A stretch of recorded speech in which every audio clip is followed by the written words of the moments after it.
15 লক্ষ সরকারি কর্মকর্তা কর্মচারী প্রত্যেকেই আমরা পে স্কেল চাই, প্রত্যেকেই আমরা চাই আমাদের বেতন বৃদ্ধি হোক এবং দীর্ঘ 11 বছর পর্যন্ত আমরা আমাদের এই পে স্কেলের প্রত্যাশা করি। কিন্তু আমাদের এই দাবি, আমাদের এই চাওয়ার কথা, এটা আমরা 1 লক্ষ মানুষও প্রচারও করি না, প্রকাশও করি না।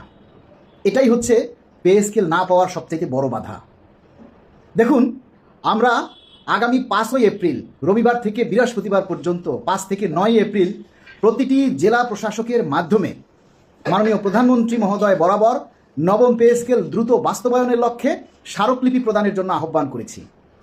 এখন আমাদেরকে প্রতিটি জেলায় বিজ্ঞপ্তি দিতে হচ্ছে, অমুক জেলায় স্মারকলিপি দেওয়ার জন্য প্রতিনিধি চাই। এই হলো আমাদের পে স্কেলের চাওয়া। অথচ আমরা যে এই স্মারকলিপি জমা দেওয়ার আহ্বান করেছি, প্রতিটা গণমাধ্যম, জাতীয় মাধ্যমে তা প্রচার করেছে এবং বাংলাদেশের প্রতিটি জেলার আনাচে কানাচে সকলেই এই খবরটা জানেন। তারপরও নিজেরা কেউ দায়িত্ব নিয়ে যে স্মারকলিপিটা জমা দিবেন, এই উদ্যোগটা বা এই দায়িত্বটা কেউ নিচ্ছেন না। কিন্তু আমরা পে স্কেল চাই। একটা স্মারকলিপি জমা দেওয়ার দায়িত্ব কেউ নিতে পারতেছে না। সেটা আমাদেরকে বারবার আপনাদেরকে প্রচার করতে হচ্ছে, আহ্বান করতে হচ্ছে যে স্মারকলিপি জমা দিন। কেন? বেতন কি আমার একার বাড়বে? আপনার বাড়বে না? পে স্কেল কি খালি আমি একা চাই? আপনি চান না? তাহলে এই স্মারকলিপিটা জমা দেওয়ার দায়িত্ব কি আপনার না? আপনারা অনেকেই আছেন খালি রাজপথে আন্দোলন চান। একটা স্মারকলিপি জমা দেওয়ার দায়িত্ব নিতে পারতেছেন না, আপনি রাজপথে কি আন্দোলন করবেন? আপনি রাজপথে কি আন্দোলন করবেন? উচিত কথা বললে কারো ভালো লাগে না, তখন বিভিন্ন নামে আপনারা আখ্যায়িত করেন। এটাই হলো আপনাদের চরিত্র। নিজের দায়িত্বটা কেউ পালন করতে চাই না, কিন্তু চাই আমরা সম্পূর্ণটা। পে স্কেল আপনি চাচ্ছেন, আপনাকে কেন সরকার পে স্কেল দিবে? কী কারণে পে স্কেল দিবে সেই ব্যাখ্যাটা কি কখনো আপনি দিয়েছেন? আপনি যে পে স্কেল চাচ্ছেন, এই পে স্কেল পাওয়ার জন্য আপনার কি দায়িত্ব? আপনি কি আপনার দায়িত্বটা পালন করছেন? এখন কি সেই আগের দিন আছে যে প্রতি 5 বছর পর পর অটোমেটিক্যালি পে স্কেল হয়ে যাবে? সেই দিন কি এখন আছে? এই সোশ্যাল মিডিয়ার যুগে, এই আধুনিক যুগে এসেও যদি সেই সোশ্যাল মিডিয়াতে আপনি আপনার দাবির কথা প্রচার করতে, প্রকাশ করতে লজ্জা পান, তাহলে পে স্কেলের আশা ছেড়ে দিন। সরকারের এত ঠেকা পড়ে নাই, এত দায় পড়ে নাই যে হেঁটে হেঁটে আপনার বাসায় গিয়ে পে স্কেল দিয়ে আসবে। সেই সরকার বাংলাদেশে এখন আর নেই। যদি ওমর রাদিয়াল্লাহু তাআলার আমলে বাস করতাম আমরা, তাহলে তিনি প্রতি রাতে বাসায় বাসায় গিয়ে খোঁজ নিতেন কারো বাসায় চাল আছে কিনা। এখন তো আর সেই যুগ নেই, সেই সরকারও নেই। সরকার চাইবে কিভাবে আপনাকে না দিয়ে পারা যায়, আর আপনার দায়িত্ব হচ্ছে কিভাবে সরকার থেকে আদায় করা যায়। তো আপনি যদি ঘরে ঘুমিয়ে ঘুমিয়ে হাত গুটিয়ে বসে থাকেন, তাহলে আপনার দাবি আদায় হবে? আপনার দাবি আদায় করার জন্য আমরা কি টেন্ডার নিয়েছি, ঠিকাদারি নিয়েছি? হ্যাঁ, আমরা নেতৃত্ব দিচ্ছি, আমরা আপনার দাবি নিয়ে কথা বলছি। তাহলে আপনাদের উচিত এই দাবিটা যেহেতু আপনার, তাহলে আপনার সেই দাবিটা প্রচার করা। আপনাদেরকে আবার শেয়ার করতে বললে বলেন ভিউ ব্যবসা।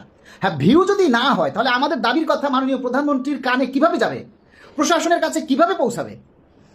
আপনারা এই আধুনিক যুগে এসেও যারা এই মূর্খতার পরিচয় দেয়, তাদের প্রতি আমরা ধিক্কার জানাই এবং সবাইকে বলি এই দাবি বাস্তবায়নের জন্য এগিয়ে আসুন। এবং আমরা 5 তারিখ থেকে 9 এপ্রিল প্রমাণ পাবো আসলেই আপনারা কতজনে পে স্কেল চাচ্ছেন। যদি 64টা জেলা থেকে এই স্মারকলিপি না আসে, আপনার পে স্কেলের দাবিতে যদি আপনারা এইটুকু পালন করতে না পারেন, যারা এই স্মারকলিপি প্রদানের জন্য এগিয়ে আসবে না, ধরে নিব তারাই হচ্ছে পে স্কেলের জন্য সবচেয়ে বড় বাধা। এবং তারাই পে স্কেল চায় না, তারা চায় নেতৃত্ব। এবং যে সকল সংগঠন, পেশাজীবী সংগঠন এই 5 তারিখের এই স্মারকলিপি প্রদানের জন্য একাত্মতা প্রকাশ করে প্রতিটা জেলা থেকে তাদের নেতৃত্বের মাধ্যমে স্মারকলিপি প্রদানের জন্য এগিয়ে না আসবে, ধরে নেবেন এরা প্রকৃতপক্ষে পে স্কেল বিরোধী। এরা আসলে পে স্কেল চায় না, এরা চায় নেতৃত্ব। আমি মনে করি যারা নেতৃত্ব চান তারা পে স্কেলের আন্দোলন ভুলে গিয়ে রাজনীতি করেন, এমপি ইলেকশন করেন, চেয়ারম্যান ইলেকশন করেন, ওইটাতে লাভ হবে। এই পে স্কেলের জন্য নেতা হয়ে কোনো লাভ নেই, কারণ পে স্কেল যেদিন পেয়ে যাবে তারপরের দিন সবাই আপনাকে ভুলে যাবে। আর আমরাও পে স্কেল পাওয়ার পরে কেউ আমরা আর আপনার এই সোশ্যাল মিডিয়ায় এসে বলবো না প্রচার করেন, শেয়ার করেন, দাবি করেন, আমরাই আসবো না। তাহলে এখানে নেতার কোনো দাম নেই, এখানে সবাই আমরা সমান। আমরা পে স্কেল চাই, আমাদের দাবিটা বাস্তবায়ন হলে আমরা সবাই ঘরে ফিরে যাব। তাহলে আগামী 5ই এপ্রিল থেকে 9 এপ্রিল পর্যন্ত সমস্ত জেলা থেকে আমরা একযোগে মাননীয় প্রধানমন্ত্রীর দৃষ্টি আকর্ষণের জন্য সবাই স্মারকলিপি প্রদান করুন। এবং 10ই এপ্রিল থেকে প্রতিটি জেলা, উপজেলা, বিভাগীয় শহরে পে স্কেল বাস্তবায়ন শীর্ষক আলোচনা সভার আহ্বান করুন এবং সেখানে আপনাদের দাবির কথা তুলে ধরুন, প্রচার করুন। প্রচার করতে হবে। প্রচার না করলে আপনার দাবির কথা সরকারের নজরে আসবে না, প্রশাসনের টনক নড়বে না। বুঝলে বুঝপাতা, না বুঝলে তেজপাতা।